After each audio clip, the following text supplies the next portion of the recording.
Yo, Joe. Okay, if you're here watching this video, we're here to talk about G.I. Joe O-rings. So, if you missed it earlier, Joe Fest. So, Super 7 has revealed prototypes of upcoming O-ring G.I. Joe figures. So, we're looking at Storm Shadow here, version number 2, which Classified should have kind of made it look like this, but they really didn't. So, but that's another point. So, we're here talking about O-rings and what is it that draws us to them. Is it because they're nostalgic? Is because we can actually do articulation with them? Is because when we go to stand them, they drive us absolutely nuts, but we still love them?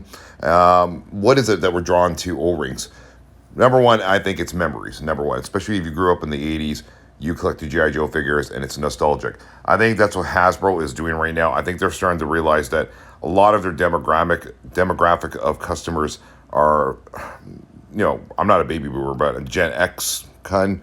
You know what I mean? I think Gen X, millennials, Gen Z, probably, you guys are getting all these high-end action figures now, so O-rings to you is like, well, I mean, it's kind of archaic, right? But I mean, you guys are definitely intrigued, and I've spoken to a couple of young people. They're like, what is it about O-rings, right? It's memories. That's what brings it back to us, right? So we're looking at them all here. So are they going to be bringing out some of these ones like Recondo, Storm Shadow version 2? I think I've seen Storm Shadow version 2 last year. I don't know if that Super 7's going to be doing it. Hasbro was supposed to do the O-ring figures. They still might, but I'm hearing right now that Super 7 is going to be basically testing the waters and releasing them and, see what the market says, right? So as we go through these O-rings, these are the ones that I have in my collection. I've, videotaped them before, so we're just rehashing it here. Barbecue, here's another one as well. Who do you want to see upcoming in the O-rings right now? I mean, right now we saw Cobra Commander, we saw Snake Eyes, we saw Tomix and Zaymot.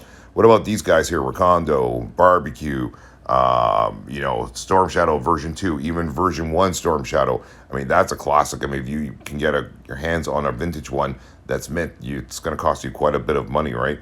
But yeah, it seems to be, a demand for O-rings right now. I don't know how well they're going to do, to be quite honest with you. I don't know, the collector's market. I was talking to a few people. Eventually, as a collector, I don't want to say you run out of room, but you kind of do, unless you're going to sell and buy and sell and buy. If you are a true collector, most of the times you hold on to items. So eventually you do run out of, places to put them, on display. You might put them in a storage box, and then go back and look at them. But I personally hate doing that. I went down that road when I was younger, when I became a teenager, and made the cardinal mistake of selling things because, money sometimes takes priority. And then you look back and you say to yourself, why did I do that? You know what I mean? So my recommendation to a lot of people is, if you're going to sell it, think about yourself in about 15, 20 years from now, where you're going to be, and, financially, number one, and then number two, if you really want to hold on to certain items because of nostalgia, don't do it. That's my recommendation as we look at Spirit as well. So these are some O-rings figures now as we've gone through them. The Televiper, Spirit, Recondo, Barbecue, Storm Shadow version number 2. Drop a comment below. Let us know who you want to see upcoming. Super 7, Hasbro working together hand in hand. Who you want to see as part of the upcoming O-ring figures. I'm sure we're probably going to see Duke. I mean, he's a classic, right? We've seen that before. Flint, Lady J, right? But these are the ones that I'm displaying right now. These are everything you're seeing in this video essentially right now are my favorite G.I. Joe O-ring figures, since I was a kid, right? Some of these I had to go back and rebuy because I was kicking myself. Why did I sell them, right? I mean, there is Cobra Commander. This is the mail-in special hooded Cobra Commander from 1984.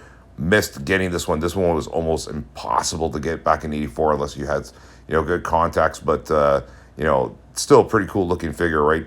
Who are we going to see upcoming in the O-rings, right?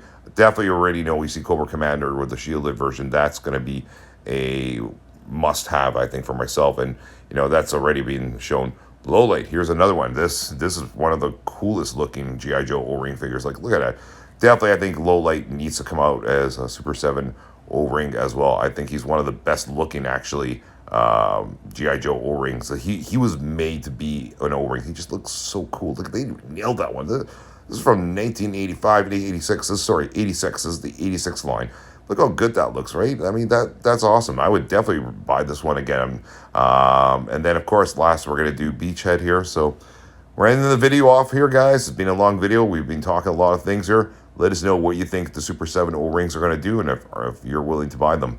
All right, thanks for watching, and we'll see you guys in the next video. All right, take care, everyone.